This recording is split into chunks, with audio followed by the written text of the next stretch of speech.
Srdečne vás pozdravujem, milí priateľky, milí priatelia. Dnes tu máme Peťu, ktorá je účastníčkou nášho projektu Premena, New Way Premena. Peťa bola pred mesiacom na ošetrení. Videli ste teda, ktorí ste pozerali video, že ako to prebiehalo. No a teraz by som rád vedel, že ako si sa cítila, ako si to mala vlastne, aký bol ten priebeh toho všetkého po ošetrení. Jasné. Takže ešte sa vrátim možno, čo sa týka ošetrenia, že to ošetrenie bolo také naozaj veľmi jemné.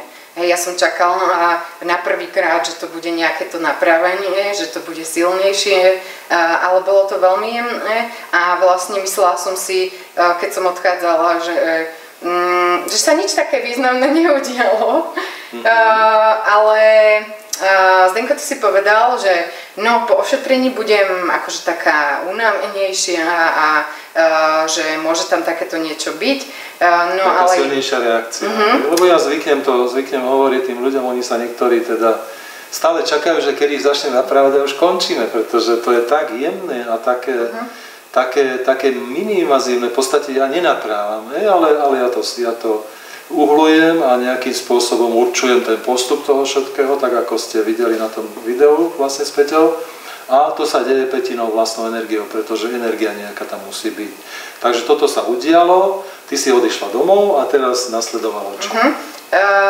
No a ja som si myslela, že si uvarím čaj a pôjdem si ľahnúť a že budem unavená. No a ja som mala ten prvý deň práve že viacej energie. Že ja som sa cítila, že nejak sa to rozprúdilo všetko a práve to bolo naopak. No, lenže potom na druhý deň prišla taká silnejšia únava, tá trvala asi 3 dní.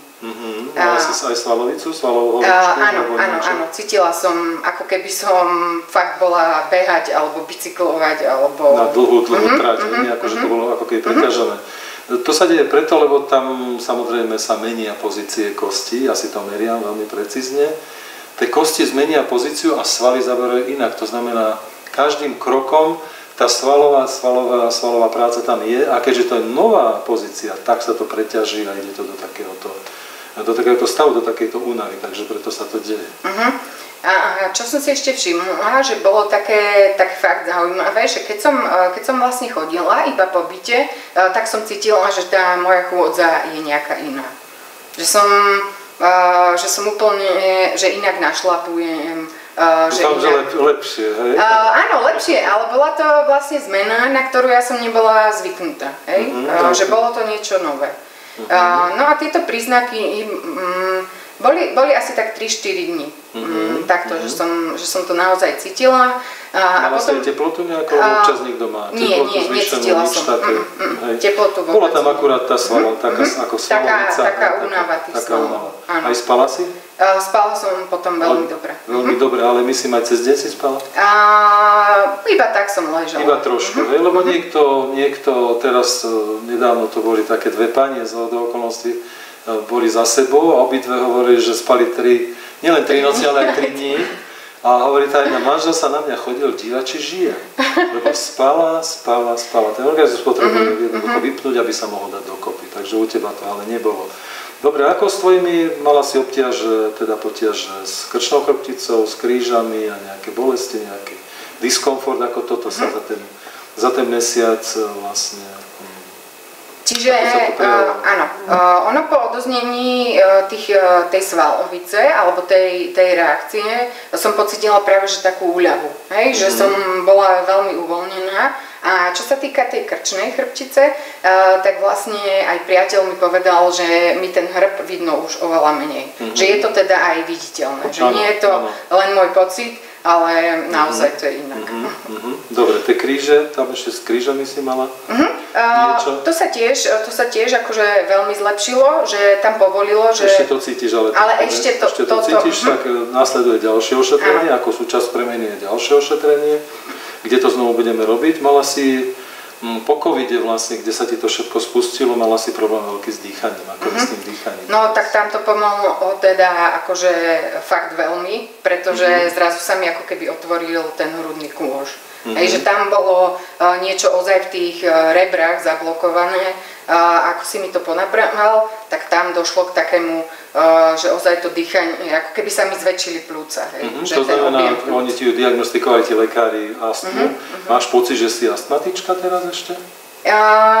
No teraz ten pocit nemám, ale tak uvidíme cez zimu, keď budú horšie podmienky. To znamená, ty to máme skôr cez zimu. Myslím si, že áno. To znamená, ale dýchanie sa teda hodne zlepšilo, ale či to ešte nevieš nejako špecifikovať. Presne tak. No dobre, takže ja som rád, že sa ti takto uľavilo. Aj sa cítiš teraz, prešiel mesiac a máš pocit, že sa ti nejak inak funguje a že si taká sviežejšia alebo niečo také sa... No tak prišla som už na bicykli, takže... Aha, no dobre. Takže asi áno. No dobre. Takže máš ten pocit, ako keby tá určite je tam energia, určite viac. No. Začala si aj, hrávala si teraz pred chvíľou, keď ešte nešla kamera, že si začala pomaly cvičiť, už trošku pred ošetrením a teraz už môžeš do toho cvičenia ísť poriadne. Dá sa povedať, že pomaly naberáš, alebo pomaly sa dostávaš do tej bývalej kondície? No, tak to som... Koľko ešte percent ti chýba do tej bývalej kondície? Ako by si toto špecifikovala? Kde si asi? Ty si vrcholová športovkyňa, teda taká, že naozaj si mala výbornú kondíciu? No, mala som... Potom to spadlo riadne, potom a teraz je to ako? spadlo. Po tom covide ja som sa cítila, že tam mi ostalo, ja neviem, 10% tej energie. Že ja som naozaj mala až také obavy, že však ja ostanem týmto tempom ležať, hej, niekde v posteli. No potom postupne sa to začalo aj časovo trošku zlepšovať, ale to bolo len radovo 1, 2, 3%. A teraz bol taký dosť skok. Dobre, takže pred ošetrením a teraz, keď to porovnáš, tak ako to asi by si špecifikovala?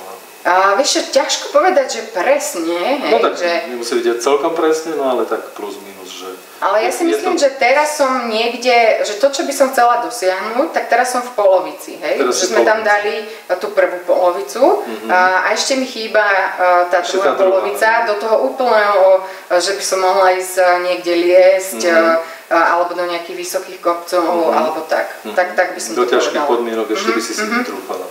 No dobre, takže tak pokúsime sa zase, alebo ideš na ďalšie ošetrenie, pokúsim sa zase, alebo spolu urobíme, čo sa bude dať, aby sa ti to vrátilo, aby to bolo všetko v perfektnom stave. Takže môžete sa tešiť na ošetrenie pätine, na druhý diel premeny, kde budete vidieť zase, čo sa zmenilo, aké sú pozície, ja to tam budem špecifikovať, čo s tým treba urobiť a budeme to spolu riešiť. Takže ideme na to. Ja mala veľký problém s postcovidový syndrom, teda bola tu blokácia krčnej chrbtice, boli bolesti krížov, bol problém s dýchaním. Projekt New Way Premena je vlastne viacero videí po nejakom čase, ktorých ukazujem, ako to vlastne u toho človeka začalo, aký je tam priebeh, ako sú tam reakcie. Pred chvíľou ste videli nejaké rezumé, ako sa Peťa cíti. Chceli sme sa stretnúť trošku skôr, ale vzhľadom na veľkú zanepráznenosť Petinu, tak sme to trošku posunuli. Ja som mal nejaké technické problémy s tou strižňou a s takýmito vecami, takže dnes sme už ale tu, teraz sme tu, ideme na to.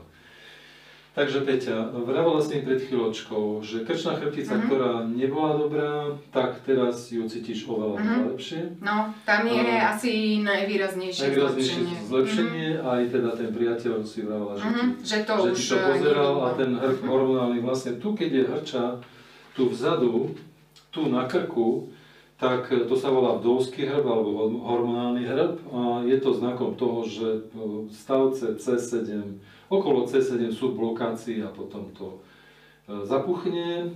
Tu sa stiahne jeden sval, sa volá sternocleidomastoideus, tlačí na štítnu žľazu. Ak si všimnete, vy, ktorí to pozeráte, nejaké obéznejšie dámy, respektíve dámy, ktoré majú tú hrču, všetky sú obézne. To znamená, má to veľký vplyv aj na priberanie. No, takže teraz si ťa zmeriam, Peťa, tak predklon sa dopredu. Musím povedať, že to lopatky v tejto základnej pozícii ti držia veľmi dobre, aj zo spodu, je to pekne rovno, skoliózu ty si nemala, ani nemáš. Predklon sa dopredu. Tie kríže sú tak 2 cm krivo, to je také, no, nie je to presne rovno, ale je tam zlepšenie. No tu vpredu je to najmenej dobre, toto ti nevydržalo, pretože tu je veľa, tu to bolo respektíve zložito asi pokazané, takže nevydržalo to, je to krivo. Aj si veľa, že s tým dýchom, aj ten pocit tu vpredu, že máš taký najmenej dobrý. Takže skús teraz potočiť hlavou, ako cítiš ten krk. Je to také zatuhnuté. Také zatuhnuté, dobre. Je to teda oveľa lepšie, ale cez to všetko ešte zatuhnuté. No, áno. Dobre, skús takto. Lakte hore, dole. Teraz ten zdvih. Je to lepšie ako minule, určite, ale ešte trošku. Dobre, vravila si mi teda, že viac ako polovica je ten stav zlepšený o polovicu, ale ešte to treba dotiahnuť, preto si tu. Dobre, skús tento pohyb. Toto už je celkom príjemné. Celkom príjemné, dobre, skús takto bokmi. No aj toto neťahá nikde. Dobre, skúsať nadýchom teraz, hlboký nádych a výdych. Čo pociťuješ pri tom dýchu? Ty si mala diagnostikálnu astmu, teda, ktorú máš hlavne v zime, ale ten dých bol zasiahnutý. Mám taký pocit trošku, že ako keby si bola trošku stiahnuté. Áno, keď sú tu blokácie, tak ten pocit toho stiahnutého hrudníka je veľmi častý. Dobre, skúsiš tú drepu. Dobre, a hore. Tie nohy si mala také slabšie, po ošetrení minulom sa ti veľmi zlepšili. To sa zlepšilo. Takže je to aj teraz také, máš z toho lepší pocit. Určite. No dobre, hľadni si na chrbát.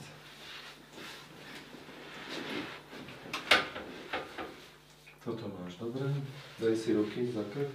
No, nie za krk, tam dozadu. Dobre.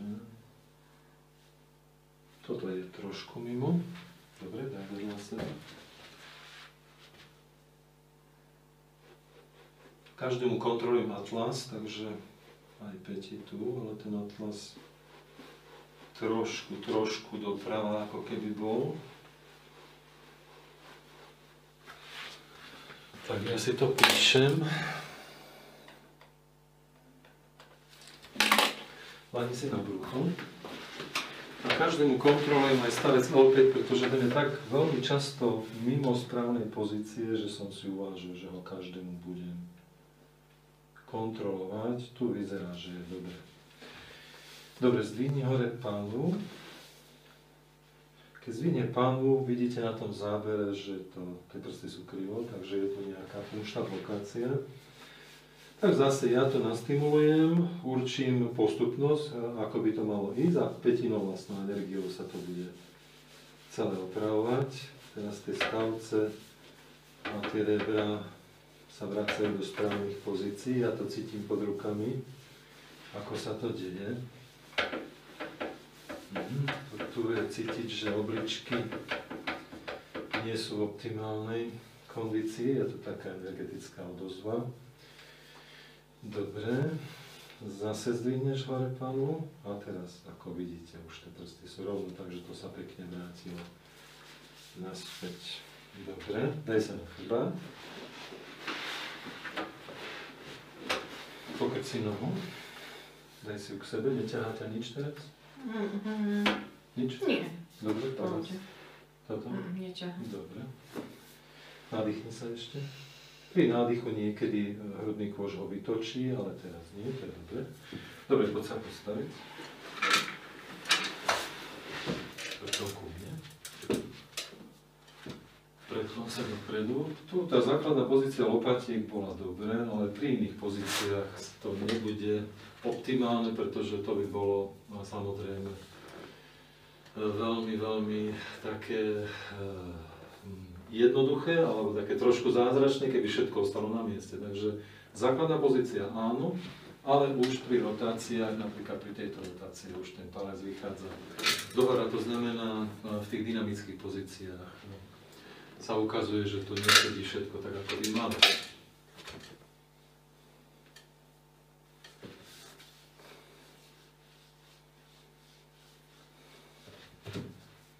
Ukáž sa mi spredu.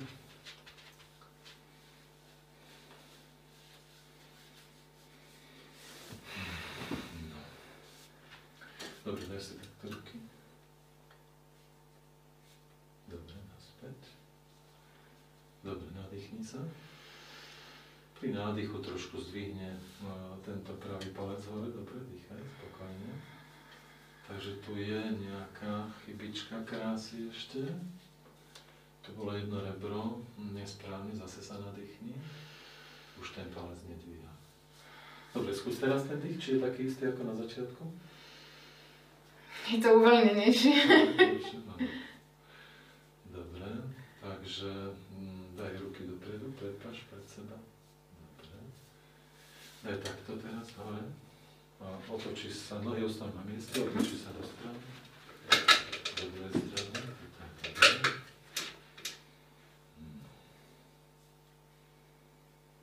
Ale máš tu ešte, keď sa na to pozriem, ja sa na to pozerám, ako prúdi vlastne životná energia, tak videl by som tu nejaký deficit. Tu. To bolí. Keď to bolí, to znamená, nie je to tak, ako by to malo byť, nie je to v poriadku, takže dovolím si to trošku. To netlačím na to, cítiš, že vôbec netlačím, len ten pohyb vlastne ide o to, aby, o to vlastne ide. Deje sa to pätinovou energiou, ale ja potrebujem dostať to telo do takého pohybu, aby to mohlo skočiť naspäť, do toho uhla, do toho pohybu nejakého. Takže teraz? Takže skočilo. No dobre, skús zase ten dých, či je to také isté? Stalo dobre. Dobre, ani si na chrbát.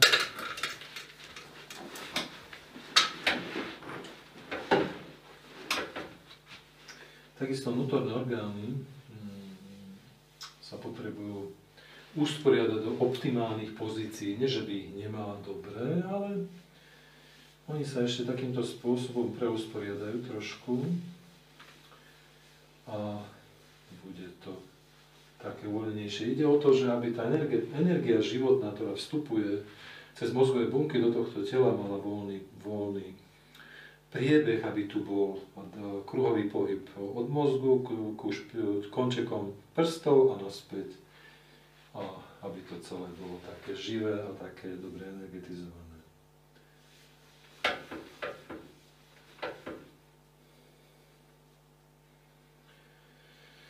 No, takže toto už je pekne rovno. No, Peti ešte po tom covide začal preskakovať hlas. Takže ja sa pozriem ešte, poľahni si na teda. Pozriem sa ešte na hlasivky a na jazylku hlavne, lebo zvykne niekedy jazylka spadnúť, aj keď sa vám niekomu zle prehltá, že nemôžete prehltnúť, tak veľmi často je jazylka zapadnutá a treba ju vyslobodiť. Takže pozriem sa, či by sa tu niečo s tým náhodou nedalo niečo robiť. Teda. Dobre, toto boli? Trošku to cítim. Dobre, toto? Tam. Toto by bolo dobre si masírovať, hlavne na mokro alebo s olejčekom, tak nemá tam, treba sa dostať veľmi hlboko, postupne najprv jemne, potom silnejšie a postupne veľmi, veľmi hlboko, bez akejkoľvek bolesti. Tam sú lymfatické uzliny, ktoré keď je trošku keď je nejaká víroza alebo niečo sa deje v tom hrdle také, že tam je infekt, tak okamžite sa zväčšia, stávajú sa bolestivými a takto si im môžete rozmasírovať a celé to uvoľniť. Takže je to veľmi vhodné. Ako keby toto tu. Dobre, ja to zase takto. No. Tu sa mi jedna vec nezdala tu. Ako keby to nebolo dobre energeticky podporované, alebo softvérovo možno. No dobre, poď sa postaviť. Dobre, takže dáš sa chrbtom ku mne, chyť sa stále. Dáš jedno koleno hore. Dobre. Daj ho ešte hore a teraz ho vytoč do strany. Dobre, teraz druhé koleno hore. Do strany. Dobre. Teraz vystretá noha trošku dopredu. Dobre, dozadu. Dobre, druhá noha dopredu. Dozadu. Dozadu. Dobre. Sadni si tu. Tam na kraj. Tu na kraj. Dobre, predklon sa bližšie ku mne a predklon sa dopredu. Takže toto je takto, hej? Takže pomerne dobre rovno. Toto je dobré, tie ramená predklon sa dopredu sú pomerne dobré. No dobre, poď sa postaviť, zase sa skús nadýchnuť. Ten dých teraz. Je to dobré. Dobre, Neťahá to. čo máš pocit aj väčšej kapacity toho dýchu? Určite. To znamená, je voľnejší dých? Mám pocit, že nie som takto zabalená, že to ide viac dozadu, tie ramená, že sa otvorilo ten hrudný kôž a takisto ako keby som sa viac mohla nadýchnuť. Dobre, daj sa chrbtom ku mne. Daj si jednu ruku na jedno rameno, druhé na druhé rameno. Lakte dohora zdvihni. Toto je veľmi vážna skúška, v akej kondícii je celý tento systém. Takže teraz, keď Peťa zdvihne ruky, tak jeden palec je vyššie, jeden nižšie. Môžete to asi vidieť na tom zábere, takže toto tu nesedí. Keď tlačíš hore tie lakte, ťaháte niečo v tých ramenách medzi lopatkami? Cítim také. Také, že to nie je to voľné. Nie, že by to bolo bolestivé, ale nie je to voľné. Takže tu ešte krčné stavce, hlavne C6 to nebola optimálne. Dobre, zase skús to. Zase ten istý pohyb a tlač do hora. Teraz? Teraz je to lepšie. Dobre, C6 to bolo. Aj celé sa to tu teraz tak pekne otvorilo energeticky. Dobre, skúšala si robiť dread na jednej nohe? Nie. No skús. To som nemala pripravená. To nevadí. No skoro, už to ide. No dobre, povedala si mi na samom začiatku, že si nebola schopná urobiť. Drep normálny, a teraz ide aj na jednej. Hej, dobre, takže ako keby si už, kebyže sa trošku schopíš, no jasné. Asi by to šlo. Už je to taký kúsok. Taký kúsok, no tak dobre, tak sa ešte pozriem na to. Dobre, daj si na chrbát si lahni. Lebo ja musím sa priznať, drep na jednej nohe neurobím. Tak asi už nikdy. No ale tak to mi nie je treba. Som rád, že robím na dvoch. No takže nemám ja takú dobrú kondíciu ako tu Peťa. To znamená, že pred ošetrením tie 2 roky by si toto neurobila ani keď čo. Tak, v žiadnom prípade. Tak to bolo také náročné. Samozrejme, drevnanie nohy je náročná vec. Tu je trošku kolínko, tu nie je ako by malo byť. Ale ten drep si robila na pravej, takže... takže robila si teda na obidvoch? Určite, hej. 2 roky dozadu určite, hej.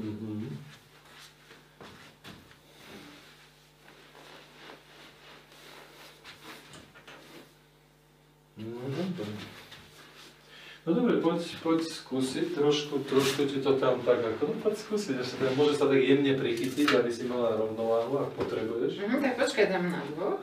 No. Ani mi nepukne koleno. Na dvoch a teraz na jednej. No, môže byť. Dobre, bez držania by si spravila. Predtým si robila bez držania? No, jasné. No tak skús, ja sám. Ja už neviem, aká je tá technika. Aha. No tak urobíš, dobre, urobíš. Nie je to až také čisté, ale zvihne sa, to je podstatné. Mal som raz vo mojej opatere, na ošetrení bola jedna tenistka a odchádzala na Wimbledon. Som ti hovoril ten príbeh? Myslím, že nie. No taká jedna v tej dobe najlepšia tenistka slovenská a po covide takisto nevedela sa zdvihnúť z drepu vôbec hore, na 2 nohách. Ako chceš ísť na Wimbledon, keď sa nevieš postaviť zo zeme. A bolo to potrebné teda opraviť, som to opravil a už za chvíľočku spravila ten drep. Keď sú funkčné blokácie v krížoch, sú vyhodené bedra, kolena a všetko, tak jednoducho ten drep sa urobiť nedá. Hej? Tak keď sa to opravilo, tak už to potom šlo. No dobre, takže to sme sa trošku zabavili pri tom drepe. No predklon sa dopredu. Dobre, tá energetika vyzerá veľmi slušne. No dobre, skús Ešte potočiť tým krkom. Na začiatku si ho mala taký zabohnutý, či to je také isté? Nie, teraz je to voľnejšie. Teraz idem vlastne bradu. Až tá flexibilita, zlepšila sa flexibilita. No skús to. Tiež. Dobre, takže ja si myslím, že ten výsledok je veľmi uspokojivý. Uvidíme za nejaký, teda dúfam, že kratší čas ako teraz sa znovu stretneme a zhodnotíme už konečnú situáciu u Peti, tú premenu, že ako to vlastne s ňou dopadlo. Môžete sa tešiť na ďalšie video. Ďakujem veľmi pekne za vašu pozornosť. Majte sa krásne. Super, ďakujem.